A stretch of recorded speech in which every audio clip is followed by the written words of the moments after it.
La région de Ségou, dans le sommaire de ce journal, avec cette tournée du ministre de l'Industrie, Moussa Alassane Diallo, à l'usine M3, où il a échangé avec les responsables afin de toucher du doigt l'impact de l'arrêté interministériel qui favorise les industriels maliens à écouler leur production. Plus d'explications depuis nos stations régionales avec Honoré Tchenou et Bassi Traoré. Restons dans la zone et prenons la route pour arriver à 100. La région est en plein chantier routier. Il s'agit de plusieurs tronçons ou encore la reconstruction de dallos, de collecteurs. Bref, tout est mis en œuvre par l'État pour rendre opérationnelle la région et le gouverneur suit de très près ces travaux. Notre correspondant Drissa Koné était avec lui lors de ses visites de chantier. Le compte rendu dans cette édition. On ira voir aussi ce pan des plus importants de notre culture, sinon dirais-je, de notre patrimoine immatériel national. Direction Tombouctou, la broderie à la main est en voie de disparition et pourtant très convoitée par la population locale. Seul Maman Dédéou, un quadragénaire, reste le porte-flambeau de ce art qu'il s'évertue à transmettre à une poignée de femmes passionnées par ce métier. Un clin d'œil à ce riche patrimoine avant la Biennale artistique et culturelle 2025. Ça sera avec Najim Babassi. Aux inconditionnels du film La langue et les dents, cette bonne nouvelle. La 3e saison est désormais disponible. Le réalisateur Boubacar Sidibé l'a dédié aux droits des enfants, notamment la promotion des pratiques nutritionnelles et familiales essentielles. L'initiative est de l'UNICEF du gouvernement avec l'appui technique de l'ORTM. Bokari Koulibaly était au lancement. Il nous donnera un avant-goût. Samedi 20h. Mesdames, Messieurs, merci de votre présence et bonsoir à tous. Rendons-nous directement dans la cité des Balanzans où le ministre Moussa Alassane Diallo est en tournée. Le ministre du Commerce à l'usine M3 où il a échangé avec les responsables afin de toucher du doigt l'impact de l'arrêté interministériel qui favorise les industriels maliens à écouler leur production. Plus d'explications depuis notre station régionale, c'est avec Honoré Tchenou et Bassi Traoré.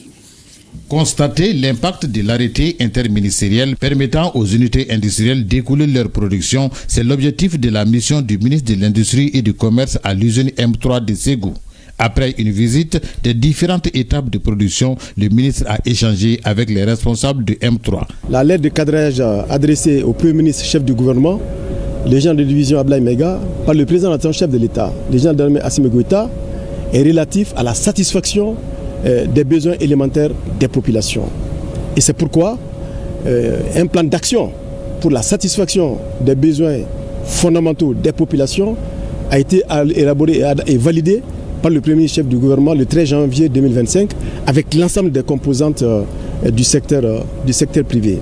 Il y a 18 mois, on était dans une dynamique où on allait assister à la destruction d'une unité industrielle, à la perte de 200 000 tonnes de production, à la destruction de 380 emplois et à la compromission de 57 milliards d'investissements à M3. Un gouvernement responsable ne peut pas ne pas réagir par rapport à cette situation-là. Et cette mesure a permis aujourd'hui à M3 et à l'ensemble des unités industrielles, les 14 unités industrielles qui interviennent dans la production de pâtes alimentaires et de farines, d'avoir une nouvelle santé, de conquérir le marché, de réaliser du chiffre d'affaires, eux-mêmes de recruter du personnel supplémentaire.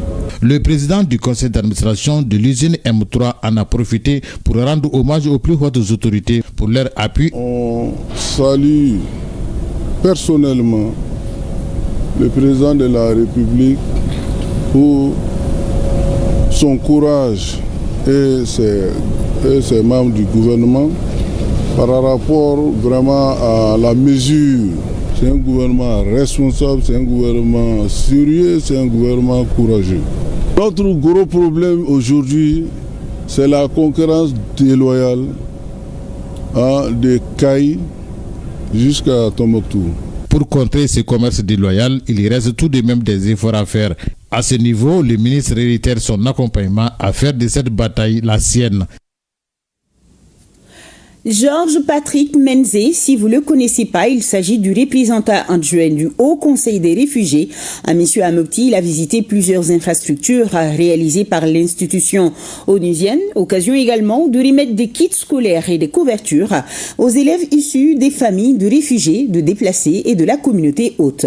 Boubacar Sankaré, Suleiman Tepsouké, correspondance. L'école de Barbé, à l'entrée de Sévaré, a constitué la première étape de cette visite. Sur place, le représentant adjoint du Haut Conseil des réfugiés HCR a procédé à la remise de 547 kits scolaires et des couvertures aux élèves issus des familles des réfugiés, des déplacés et de la communauté d'accueil.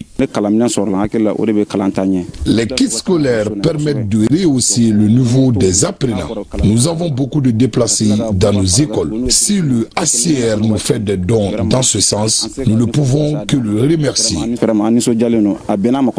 Le HCR a aussi appuyé la maternité de l'hôpital Soubenir Dolo de Mopti en la dotant d'installations solaires d'une capacité de 30 kVA. Nous venons de visiter des centres de dialyse avec les représentants pays adjoints du HCR, toujours dans le cadre d'un plaidoyer pour qu'ils puissent prendre aussi cette unité en charge.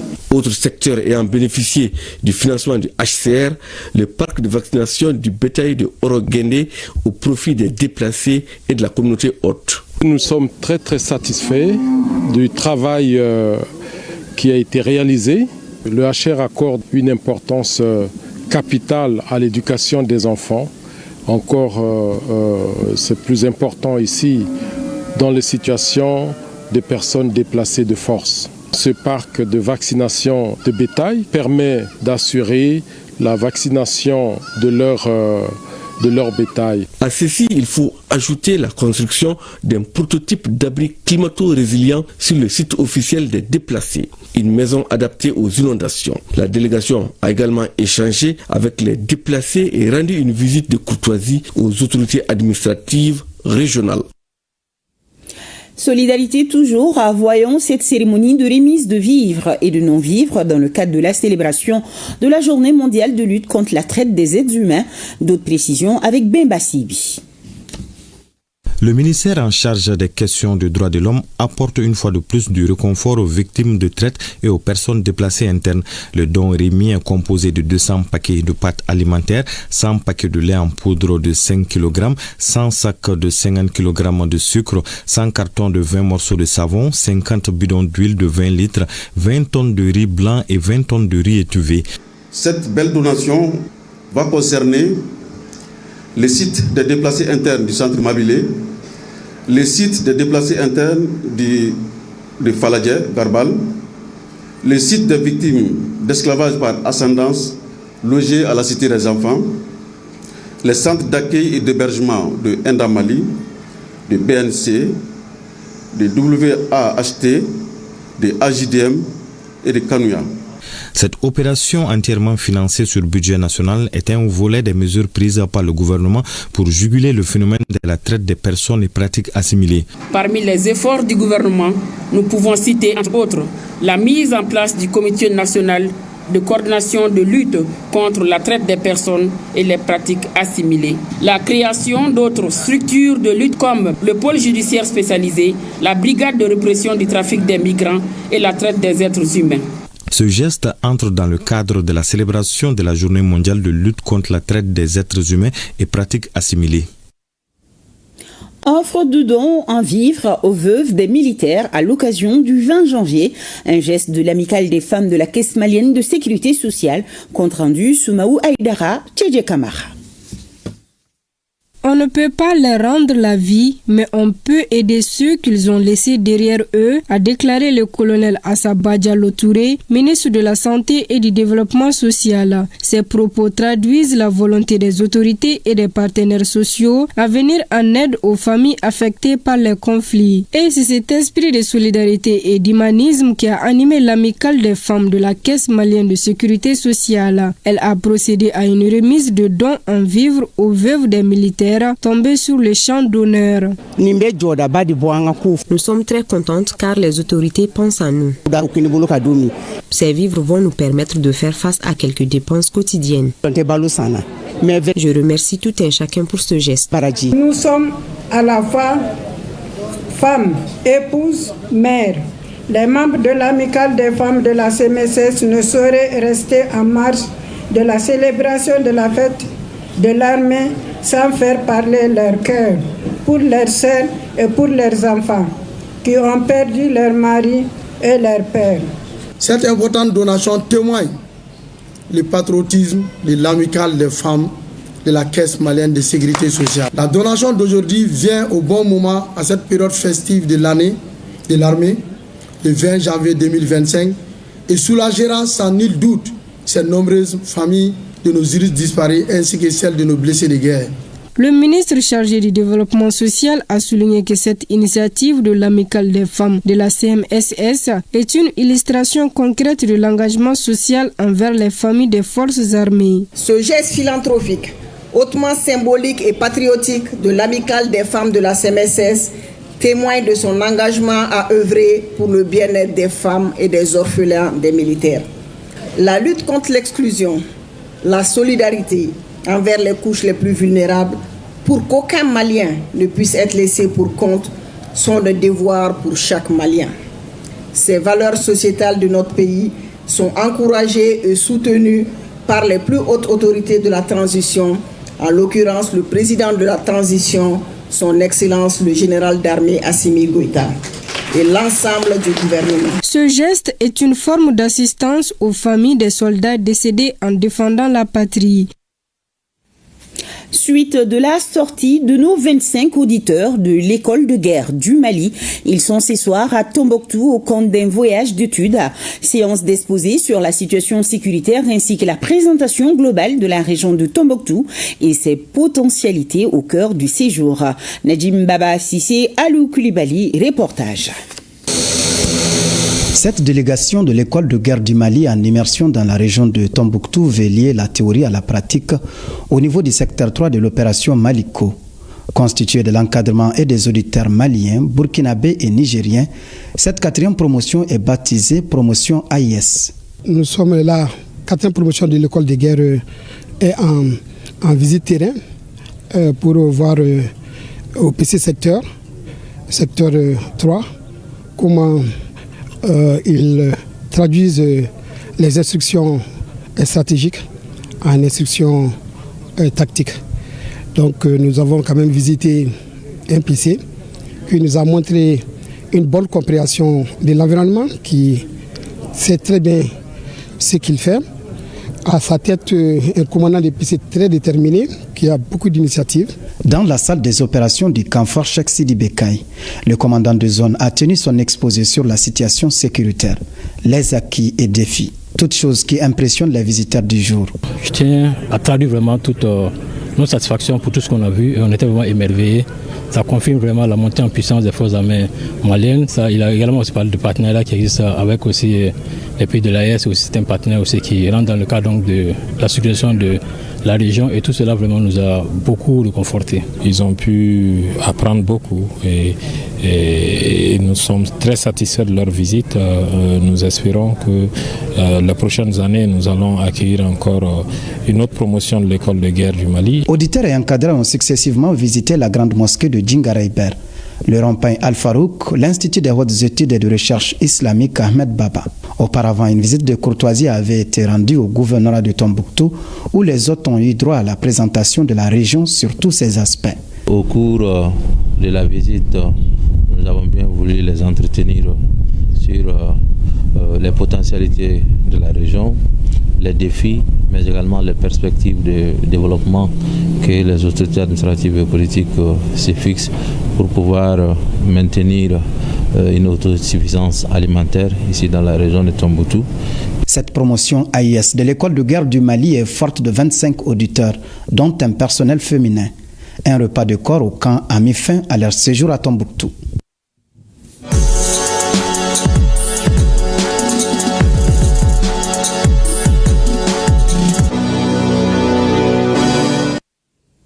Potentialité de la région de Tombouctou. On en parlait tout à l'heure. Et si je vous amène voir à présent ce pan des plus importants de notre culture, sinon dirais-je de notre patrimoine immatériel national. On va rester à Tombouctou. La broderie à la main est en voie de disparition, malheureusement, et pourtant très convoitée par la population locale. Seul Maman Dédéou, un quadragénaire, reste le porte-flambeau de ce art qu'il s'évertue à transmettre à une poignée de femmes passionnées par ce métier. Un clin d'œil à ce riche patrimoine avant la biennale artistique et culturelle 2025 ou disons ce cri de cœur du secteur qui souffre de manque de ressources humaines pour sa pérennisation. Et retrouvons Nadjim Baba Sissi. À la fois artistique et artisanale, la broderie traditionnelle faite à la main est un modèle vestimentaire expressif, dont les porteurs se distinguent par leur classe sociale. Elle occupe une place importante dans la vie des communautés à Tombouctou. C'est non seulement artistique, c'est culturel, mais c'est aussi profondément ancré dans la structure sociale, économique de Tombouctou. La broderie, comme d'autres formes artistiques se rattachant au port vestimentaire, je parle par exemple les coiffures, les tresses, sont très expressives. Donc, parce que beaucoup des motifs de la broderie traditionnelle, on les retrouve dans les alluminures, même de certains manuscrits. Mahaman Dedeo, quadragénaire, est considéré aujourd'hui comme le dernier maître de cet art qu'il a appris auprès de ses maîtres. La broderie à la main, c'est un métier qu'on transmet de génération en génération.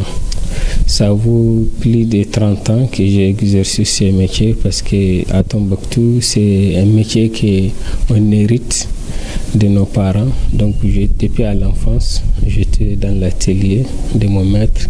J'exerçais, j'ai commencé à apprendre la broderie à la main depuis 1987.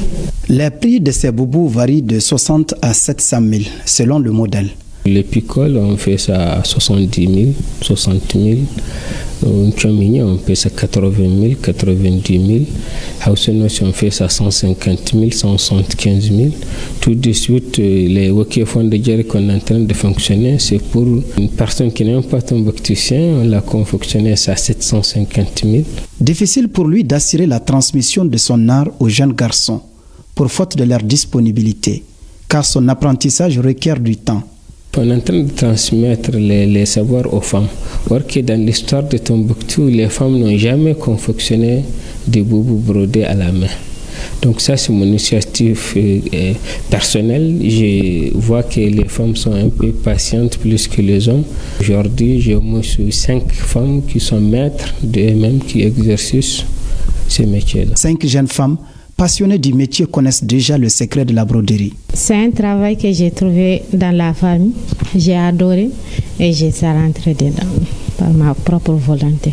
À Dieu merci, aujourd'hui, on a appris beaucoup de techniques. On peut faire beaucoup de choses. Aujourd'hui, le musée municipal de Tombouctou, avec le concours de la mission culturelle, accomplit des grands efforts pour pérenniser ce patrimoine immatériel en difficulté.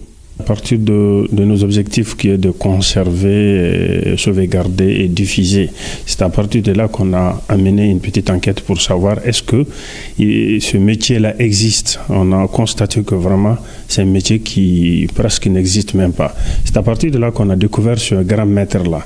Bon, il était caché, il faudrait qu'on l'amène ici pour qu'il puisse avoir une visibilité. C'est quelques clients qui l'approchent et aussi nos quelques visiteurs qui viennent qu'on pourra faire un tour. Voilà, c'est pour cela qu'on l'a mené ici. Le décret du président de la transition de faire de 2025, année de la culture et des arts, est bien suivi par les responsables, aussi bien que les acteurs qui mesurent les enjeux d'une telle initiative. Avant que le président ne décrète 2025 année de la culture, le président de la République a choisi Tombouctou pour abriter la Biennale.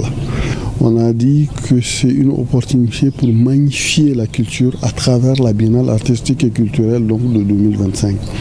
Donc les acteurs culturels que nous sommes, on est décidé à faire de 2025 une année de la culture. On est décidé à faire en sorte que 2025 magnifie Tombouctou, magnifie la culture malienne, magnifie le Mali. Les arts et la culture étant le poumon de l'économie de la région de Tombouctou, les acteurs s'engagent à relever les défis culturels liés à l'organisation de la Biennale artistique et culturelle 2025 à Tombouctou. Voilà, vivement la biennale. Prenons la route pour arriver à 100. La région est en plein chantier routier. Il s'agit de plusieurs tronçons ou encore la reconstruction de dallos, des collecteurs. Bref, tout est mis en œuvre par l'État pour rendre opérationnelle la région. Et le gouverneur suit de très près ces travaux. Notre correspondant, Drissa Kone, était avec lui lors d'une de ses visites de chantier. Compte rendu.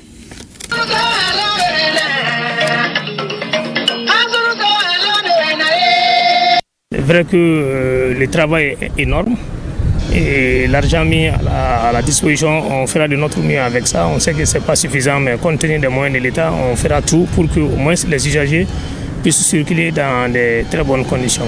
C'est donc au grand bonheur des usagers que depuis la fin de l'hivernage, des travaux sont un peu partout engagés sur plusieurs routes nationales dans la région des 100. Il s'agit de la RN6 Bamako-Mopti passant par 100, la RN13 Saint-Kouchala, la RN14 Kimparana-Kouri, la RN34 Anchoché submersible Saïmounian et la RN35 Tion-Tomignan jusqu'à la frontière du Burkina. Globalement, les travaux consistaient les points à temps, les rechargements d'accotement, la reconstruction des chaussées, et les ouvrages comme les dallos. Là où nous sommes là, c'est un dallo simple. Il y a les débroussaillements, il y a beaucoup de choses qui concernent l'entretien courant.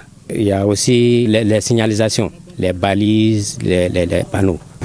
Nous sommes très contents. J'ai remarqué que la route elle est très bien faite. Auparavant, elle était chaotique, mais aujourd'hui, quand même, vraiment, elle est bien faite. À ceci s'ajoutent de nombreux collecteurs en finition dans la commune urbaine de 100, toutes choses qui pourront éviter les inondations que nous avons connues en août 2024.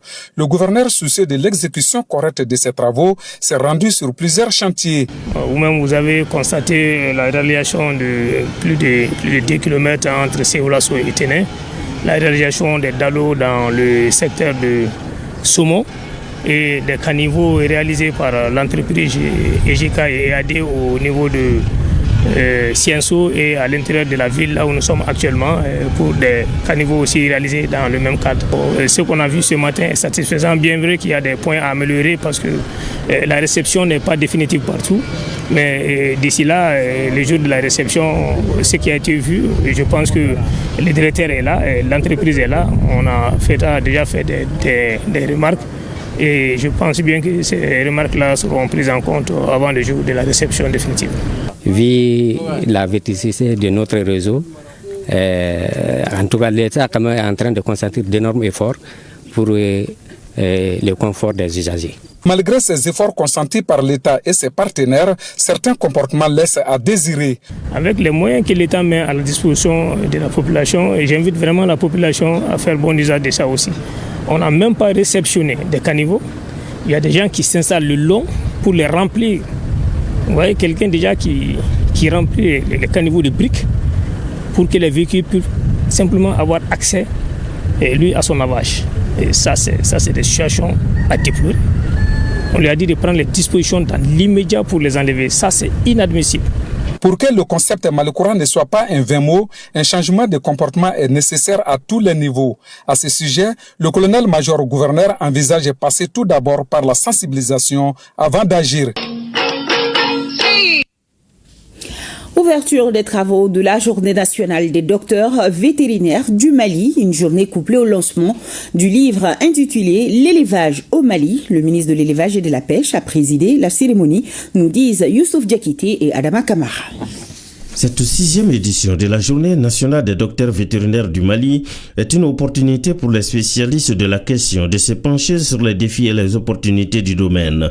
La journée est également un espace de plaidoyer et de lobbying pour la prise en compte des recommandations formulées par les experts. Cette 6e édition est couplée avec le lancement du livre intitulé « L'élevage au Mali ».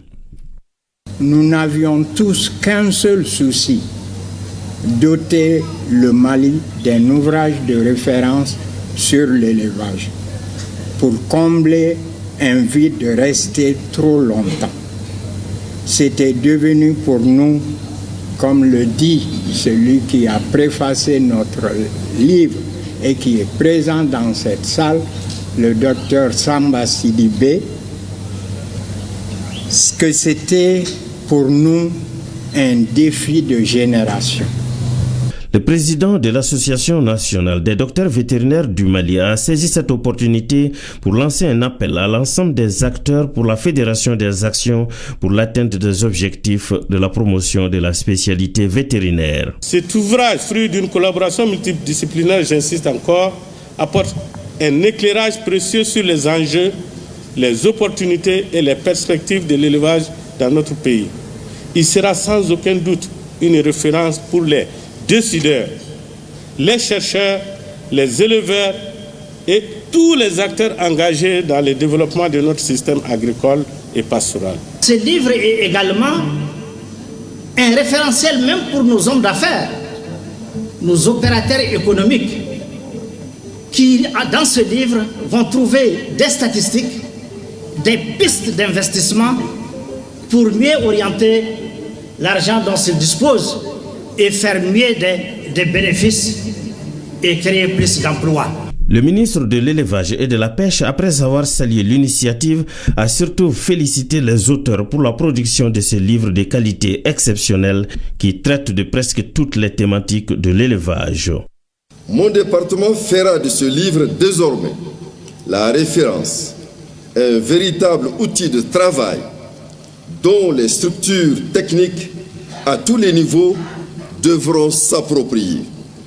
Car au-delà de la formation des cadres que cet instrument nous offre, il s'avère être un véritable fonds dans lequel nous puiserons le maximum d'informations utiles pour assurer la performance des filières animales. Il traite tous les aspects, en l'occurrence l'importance de l'élevage dans la vie économique et culturelle du Mali, le système d'élevage du Mali, les ressources pastorales, les ressources génétiques, les filières de production, la santé animale et le bien-être animal, le cadre institutionnel et bien sûr les perspectives de développement du sous-secteur de l'élevage. La cérémonie a pris fin par la remise de diplômes de reconnaissance à certaines personnalités qui ont laissé leur empreinte dans le domaine de la recherche scientifique en rapport avec l'élevage et aux producteurs du livre L'élevage au Mali. 18e session du conseil d'administration de l'Agence nationale de gestion des stations d'épuration du Mali. Le budget 2025 connaît une légère augmentation, soit plus de 941 millions de francs CFA. Seydou Traoré, Yacouba Kouné, compte rendu. La gestion des déchets au Mali constitue le maillon faible de la chaîne des valeurs, avec moins de 50% de la population qui ne dispose pas d'un système d'assainissement adéquat. Face aux défis majeurs d'amélioration du cadre de vie des populations, l'Agence nationale de gestion des stations d'épuration du Mali, AGSM, est à la tâche. Malgré les difficultés que traverse le pays, l'AGSM a pu réaliser un certain nombre d'activités, notamment la finalisation de la station de Sigasso, la validation des études APS et APD des deux grandes stations qui doivent être construites à Bamako, dans les deux rives. À l'AGSM, l'assainissement liquide reste une urgence sanitaire, environnementale et sociale, malgré le faible pourcentage concernant la gestion des eaux usées. L'AGSM dispose d'un budget équilibré en recettes et en dépenses d'un montant de 951 766 000 francs CFA contre un budget de 941 776 000 francs CFA en 2024. Soit une augmentation de 1,05%. Cette 18e session du conseil d'administration offre également l'opportunité aux administrateurs d'examiner le bilan des activités du budget 2024 et la programmation pour 2025 de l'AGSM. Près de 8 milliards 900 millions de francs CFA, c'est le budget prévisionnel 2025 de l'Université des sciences, des techniques et des technologies de Bamako. Ce montant communiqué lors de la 17e session du conseil d'administration de l'université. Compte rendu, Falemba Keïta. Le conseil d'administration de l'université concourt à la quête de la performance et à la consolidation des acquis. La 17e session de l'Université des sciences, des techniques et des technologies de Bamako, ISTTB, qui s'inscrit dans ce cadre a pour but alors d'analyser avec minutie les documents soumis à l'appréciation des administrateurs. L'USTTB a soumis à votre attention pour examen et adoption ou information les documents ci-après.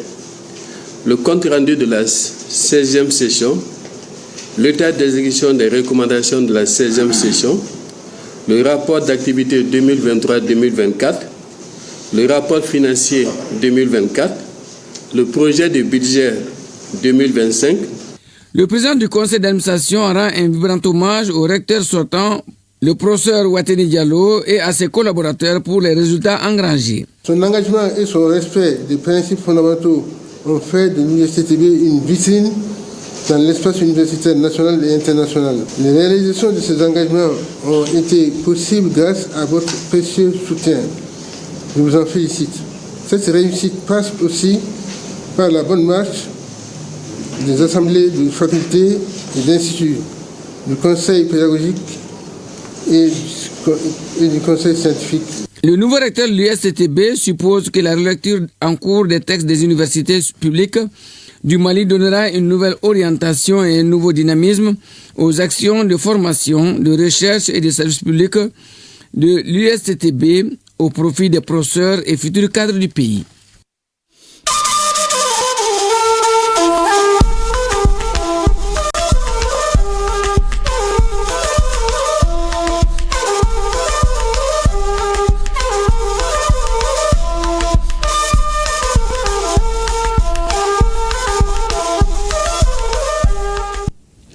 Du 25 au 28 février prochain se tiendra à Ouagadougou la première édition du Festival international de la gastronomie et de l'identité culturelle des pays de l'AES.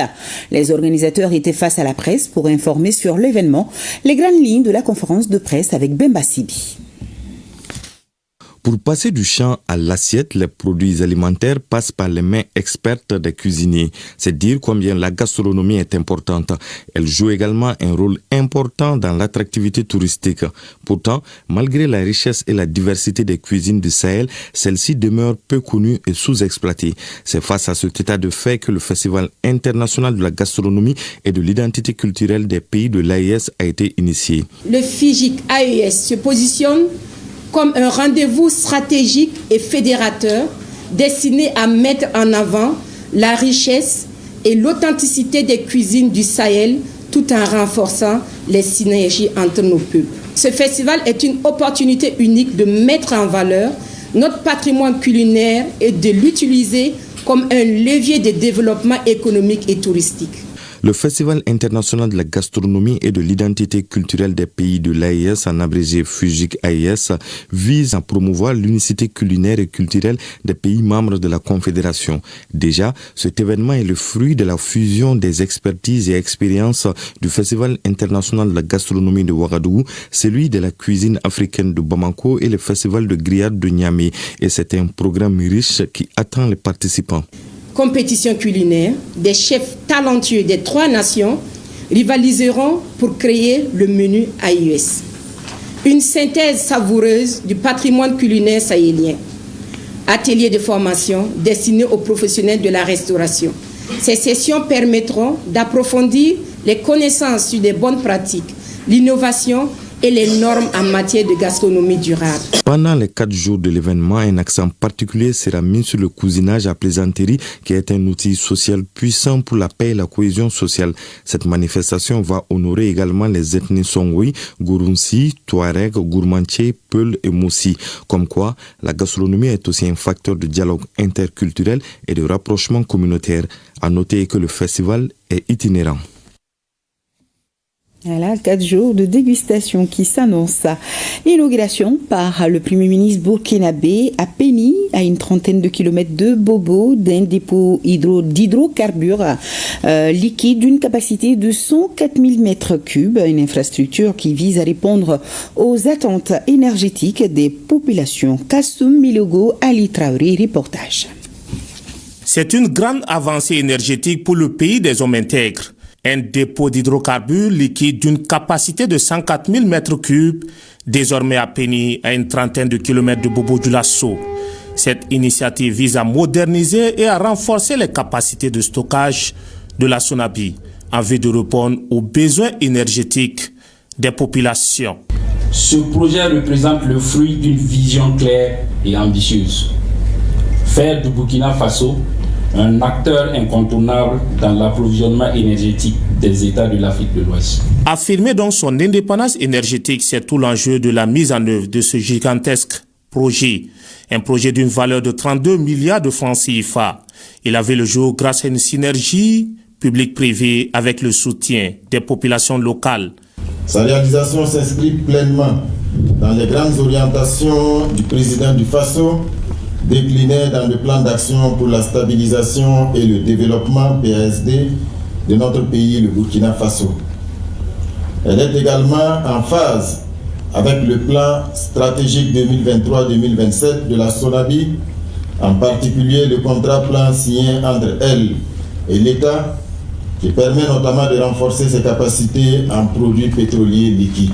L'inauguration de ce dépôt de la SONABI, au-delà d'approvisionner les populations en hydrocarbures, est également une opportunité de création d'emplois. L'inauguration de ce dépôt ne se limite pas à une amélioration des infrastructures pétrolières. Elle participe à l'accès des populations à l'énergie et ouvre de belles perspectives de développement économique et social de notre pays en général et de la région des Hauts-Bassins en particulier. C'est dit toute l'importance de cette infrastructure dans le développement socio-économique du pays. Avant l'inauguration de ce dépôt d'hydrocarbures liquides, la SONABI avait déjà inauguré en 2017 celui du gaz. Le Premier ministre nigérien Ali Mahaman Lamine Zein reçoit le représentant résident du Fonds monétaire international au Niger. Nadia Mahaman et Askou Djibrila nous font le point.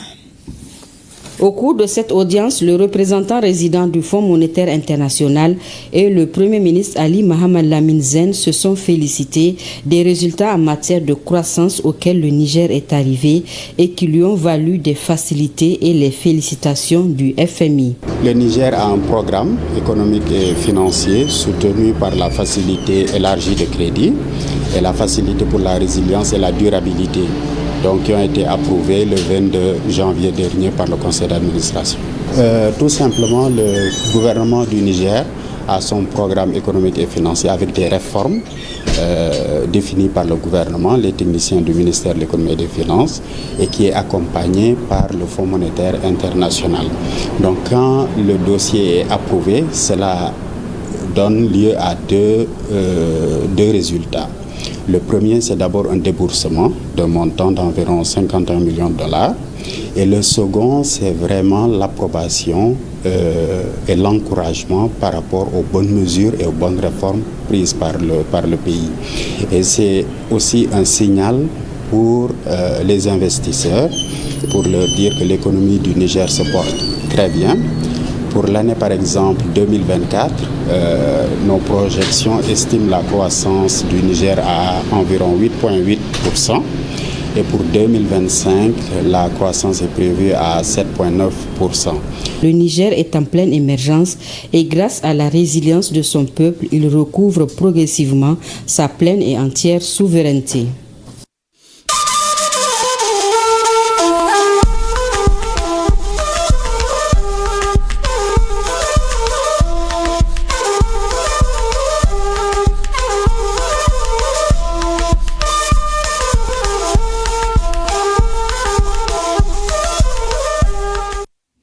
La Ligue démocratique pour le changement a 7 ans. La cérémonie d'anniversaire s'est déroulée au siège de la formation politique. Cet événement a été marqué par des adresses aux militants assortis de défis électoraux, coupure du gâteau d'anniversaire en présence du président du parti, Moussa Senko Koulibaly. Daouda Kouni était sur place. La Ligue démocratique pour le changement, LDC, a 7 ans. Les militants, amis et sympathisants du parti se sont retrouvés ce 20 janvier, date de création du parti, pour partager le gâteau d'anniversaire et se fixer des objectifs pour les échéances électorales à venir. Pour l'année 2025, nous espérons des élections générales et à minima sur l'élection présidentielle.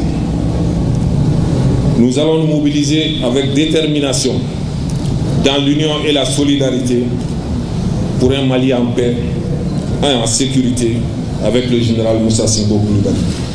Pour l'atteinte de ces objectifs, l'engagement et la détermination sont les maîtres mots. Il s'agit maintenant de se donner les moyens d'avoir les outils pour essayer d'appliquer notre programme, notre projet de société pour le Mali.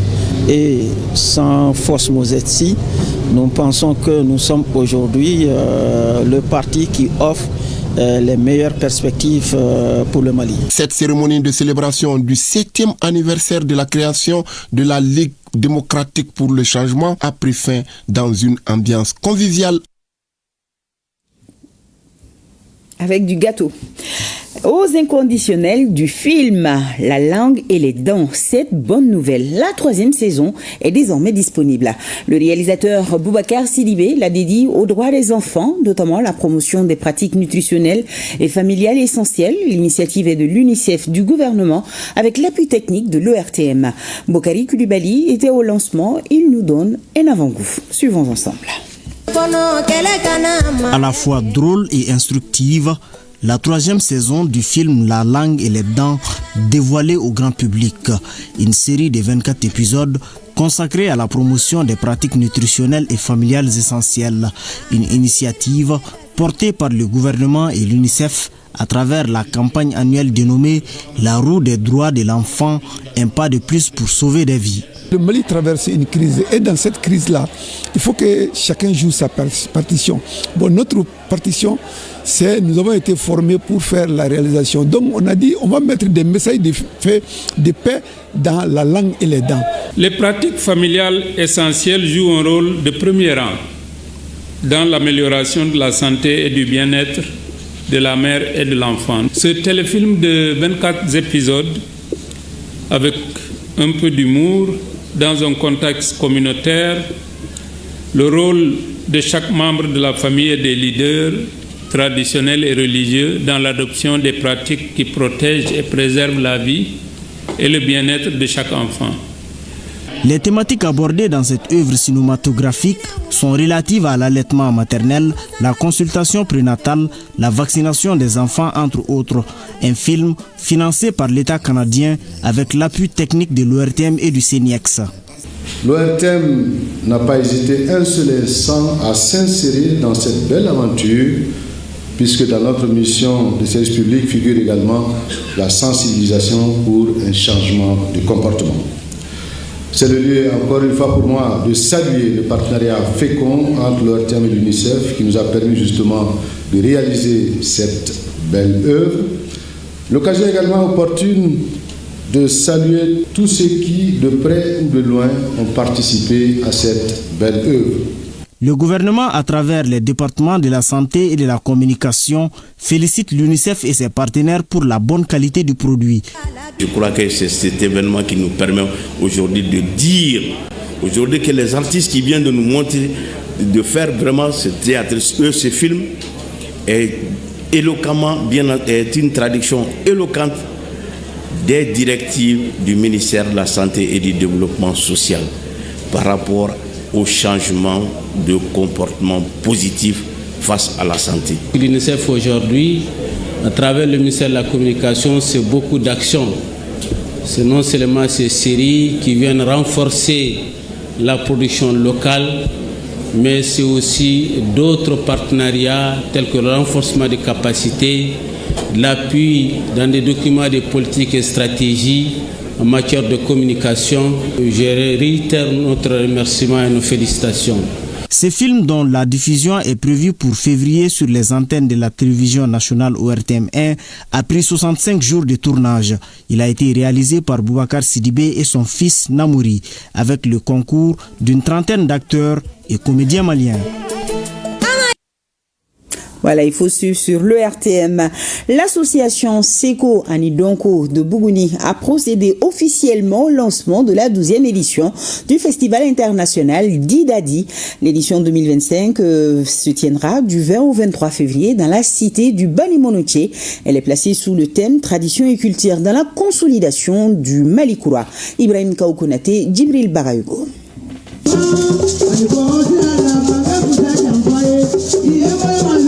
Un Inscrit dans l'agenda culturel du Mali depuis plus d'une décennie, le Festival international d'Idadi de Bougouni œuvre au rayonnement de la culture malienne.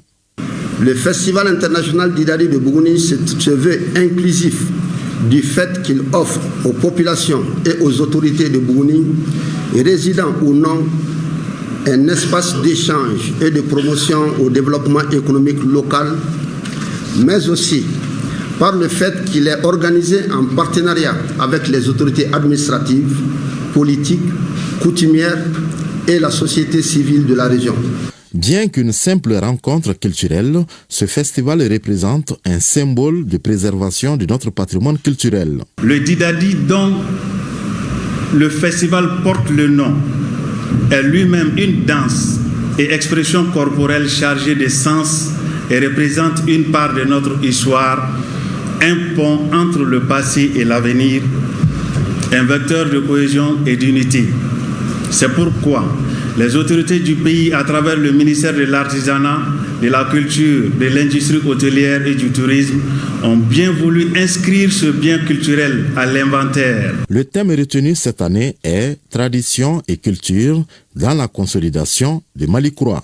Le choix de ces thèmes est particulièrement pertinent dans le contexte actuel de notre pays où les plus hautes autorités ont dédié l'année 2025 année de la culture. Le Mali-Croix, ce Mali que nous souhaitons bâtir ensemble, ne peut se réaliser sans une prise de conscience collective de l'importance de nos traditions et de nos cultures. Du 20 au 23 février 2025, le Festival international de Bougouni offre aux participants de nombreuses opportunités d'affaires, de formation et de divertissement à travers une foire d'exposition-vente, l'organisation des ateliers d'initiation au Bogolan, la promotion du patrimoine touristique à travers une course de pirogues et un concert géant.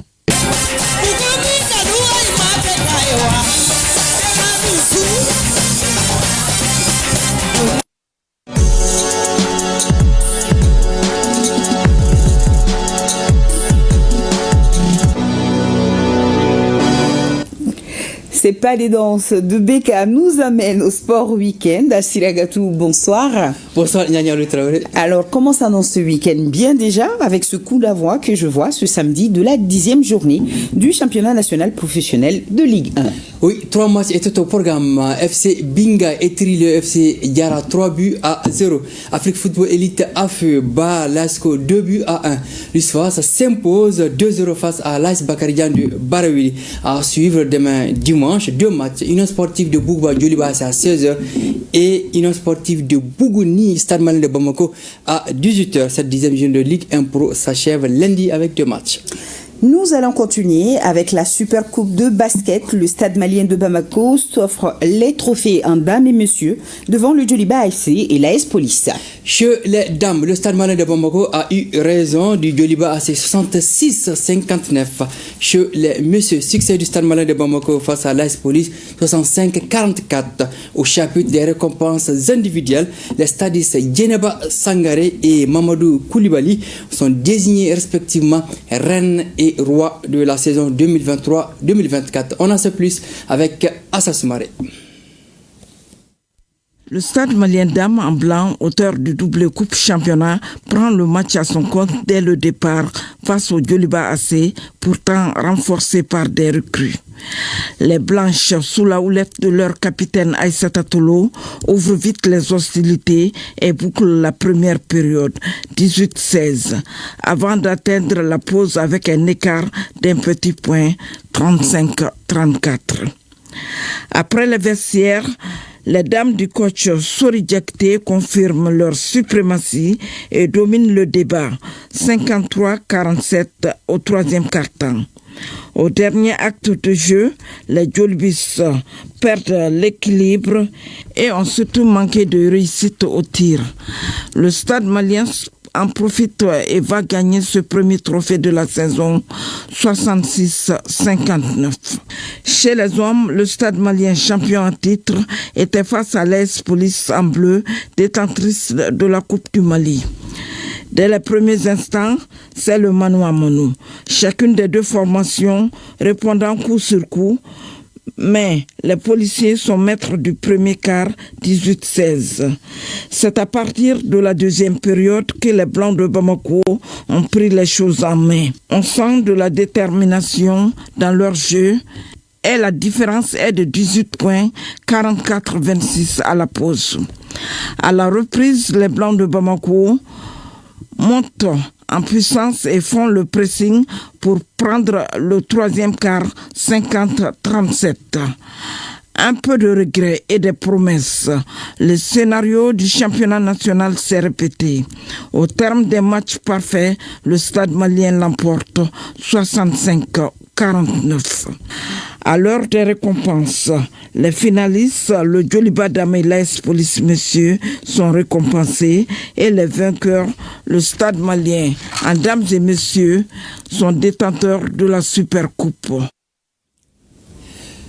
Cette annonce, à votre connaissance, la finale de la Coupe Silati, c'est deuxième édition, se jouera ce dimanche 26 janvier 2025 au complexe sportif ABM Foot à Samanyana. À l'affiche AS Royal, ASCO à partir de 16h. La troisième place avait été remportée par le Stade malien de Bamako sur le FC Diarra 4-2. C'est tout. Et c'est que le fallait retenir. Merci beaucoup, Siragatou. Et c'est la fin de ce journal. Merci à vous pour votre fidélité. Visitez également nos plateformes www.ortm.ml pour d'autres aventures sur l'ERTM. Je vous retrouve demain, 20h. D'ici là, je vous souhaite un très très bon week-end et un grand merci à nos téléspectateurs de Mandjakui, de Kimparana et de Tomia. Bonsoir à tous. À demain, Siragatou. Inch'Allah, avec plaisir. Merci. Merci.